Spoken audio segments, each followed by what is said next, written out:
92% of households that join Peloton early in the year are still active a year later. Yeah, if you like cycling to EDM. Not just EDM. Try cycling to Broadway hits, take a scenic hike in Iceland on our treadmill, or row to some 80s jams. Because I have so much free time. Whether you have 30 minutes or just 5, Peloton can fit any schedule. 92% stick with it. So can you. Try Peloton tread, row, or bikes risk-free with a 30-day home trial. New members only. Not available in remote locations. See additional terms at onepeloton.com/home-trial. Welcome to the Night Owl, the meeting place, those things that keep you up at night. Content may contain graphic language and disturbing scenarios that I can assure you are not for the faint of heart, so listeners' discretion is advised. I'm your host, Isaiah, and if you're still with me, well, maybe you should lock your doors, check those windows, turn out the lights, and get as comfortable as you can. You won't be sleeping tonight. You've been warned.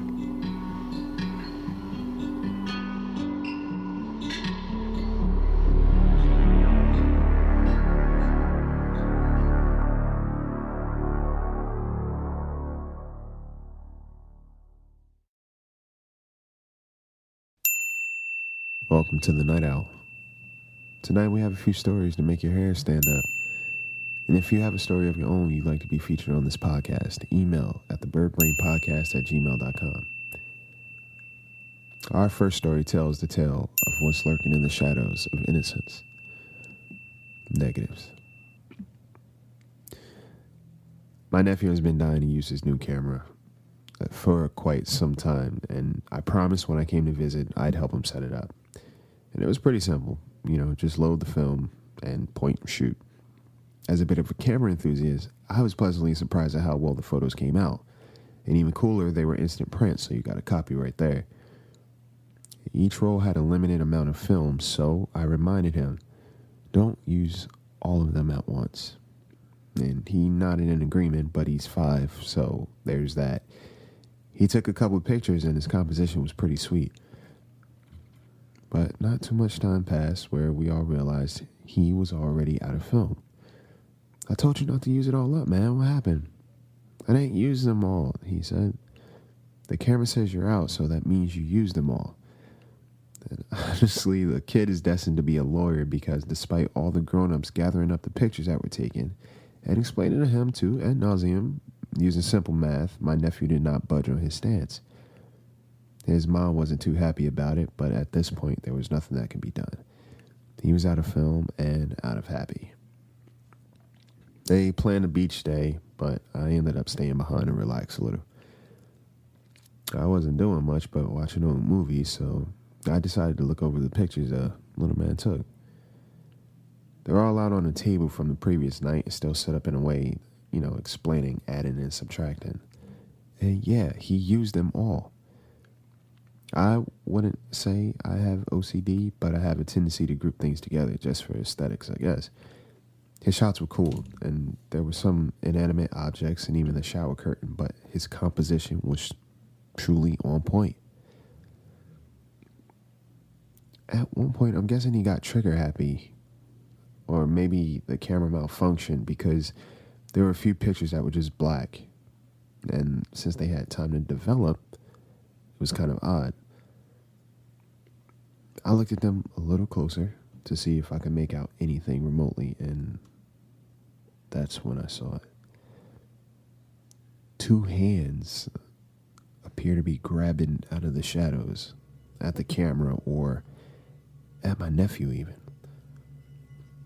I felt a tingling sensation on the back of my neck, and I'm certain my nephew didn't see this, and I'm glad, but I spent the next few hours wondering if I should tell his mom. I didn't want her worrying, but couldn't fathom the idea of something happening to them when I left. They came home from the beach exhausted, and my nephew, he went straight to sleep. I asked about the beach, and apparently they had a blast. What'd you get into? She asked. I paused for a little before I showed her the pictures. She was stunned, and not because of the pictures. She says, He kept saying I grabbed him too hard when he was sleeping, but I told him I wasn't in his room.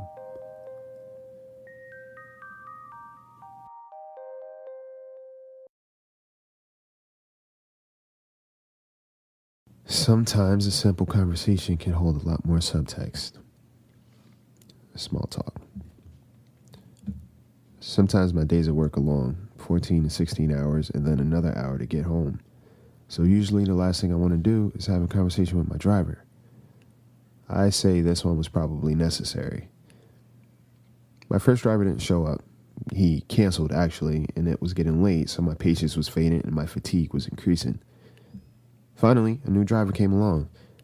I made sure to screenshot the info of the previous driver so I could dispute the charge if there was one. I hopped in the back seat, and there was someone in the front. I never sit in the front anyways. Even in rooms, I always sit in the back. It's kind of a thing. I like being able to observe everything, I guess. I get in, we exchange the generic hi, how are yous, and proceed. The passenger never said much, though. I couldn't see much of him either since he had his hat low and was wearing a coat up to his neck. Weird to me, but fashion to him, so it wasn't my business. As we're driving along, the driver started asking me a bunch of questions. Where I'm from, what do I do for work, wife, kids, blah, blah, blah. And my answers were short, and some responses I just lied about because I didn't feel much like divulging information to a stranger. My friend texted me asking me how my day was, and we got to chatting. I'd glance up from time to time and noticed that the driver was watching me in his rear view. And I kept watching the coke guy looking out the corner of his eye, too. I also noticed that it had been about 10 minutes and we were going the opposite way of my drop-off. We have to pick up someone else, he reassured. Hey, all good. I went back to texting. It was coming up on 11:30 p.m. and I realized nothing looked familiar. The app also didn't say there was anyone else to be picked up. Hey, where are we going? Oh, that person canceled, so I'm just taking a different route. By this point, I got a little suspicious. It's been close to 20 minutes, I'd say, and we appear to be further from location. But also, fucking coke guy still hadn't said a word. Until... What kind of movies you like? I'm sorry? You. What kind of movies you like? Horror, action, thriller? No real favorite. One of my favorites was this one where the guys go to the train tracks to find that dead kid. Stand by me, I said to myself, but played dumb otherwise. It was late by this point, and the streets were quiet. And I became a little concerned when we drove through a couple of red lights. I was pissed, but also nervous. What the fuck was going on? I went through a bunch of scenarios in my head, and if it came down to defending myself, then I was going to do my best. But then I got smart. I played it cool, pretended that I doubted my friend. Hey, I'm actually driving through your neighborhood right now. Your pop's on duty tonight? I think I drove past him. The guys in the front seat tuned in a little. Yeah, I'm coming down your street now, but I also told your pops I drove past him. Gave a description of the car. The two straightened up. Okay, dope. Now, I'll see you in a second. The neighborhood was a little unfamiliar, but I played like I knew where we were. Hey, drop me off here by my bud. He lives a couple houses down. You sure? I don't know how to change the fare on the app. Nah, it's all good. His pops is going to pick me up from here. Not sure who was looking out for me, but just as I said that, a cop car pulled up behind us, and I pretended that was my friend's dad. That's him. The car stopped, and I got out. And I walked to the car. I explained to the cops that my driver took me completely out of the way and needed to get back. And they drove me back, which was actually pretty cool. The next morning, the news was on. 2 people missing, 1 female, 1 male, who provided the driver service. They gave the license plate and description of the car. I checked the screenshot I took last night. of the driver who canceled on me. But the car they described was also my ride home last night.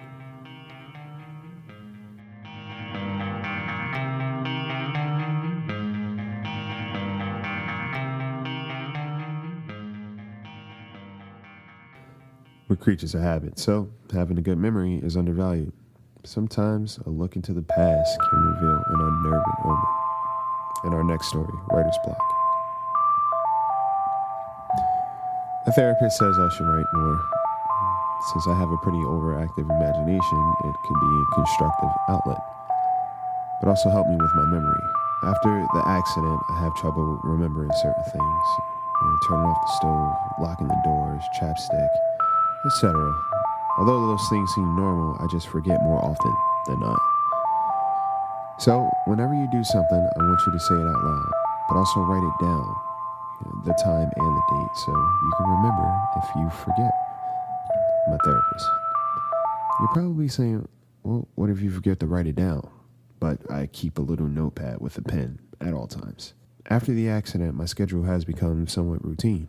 I wake up, I brush my teeth, walk the dog, breakfast, turn off the stove, and leave for work. Easy enough. Fortunately, my therapist doesn't ask to read what I write like the last one. I thought that was kind of weird, but honestly, I just didn't want them reading things, especially if I forgot. There was one incident where I did forget to pick up my parents from the train station. On top of that, I fell asleep. Let's just say the initial welcome wasn't the warmest, but we moved past it eventually. It was great having my folks visit, but sometimes they treat me like a kid. And not just their kid, but an incompetent minor. Guys, I'm fine. We just want to make sure you're keeping up on things. You can't afford to lose another job. And well, we just want to make sure you're okay.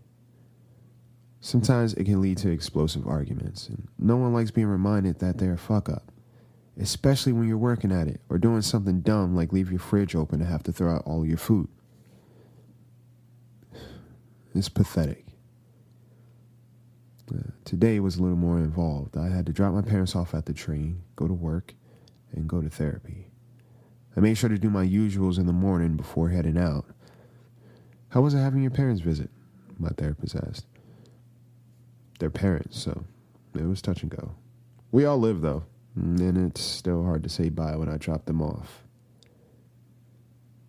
Anything stick out to you? Good or bad?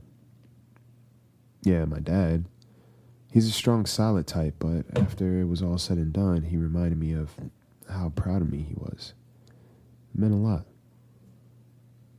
The session was over and it was late, so I just headed home instead of going to the gym like I planned. I got home and was ready to unlock my door when it just opened on its own. I thought I locked the door. Maybe I forgot when I was rushing. I pulled out my notepad to make sure. But that's when I heard footsteps.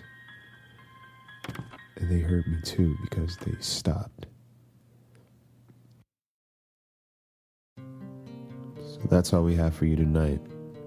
If you made it through, that means you survived for another week of the Night Owl. Tune in next week when we bring you more stories to keep you up at night. So lock those doors and sleep tight.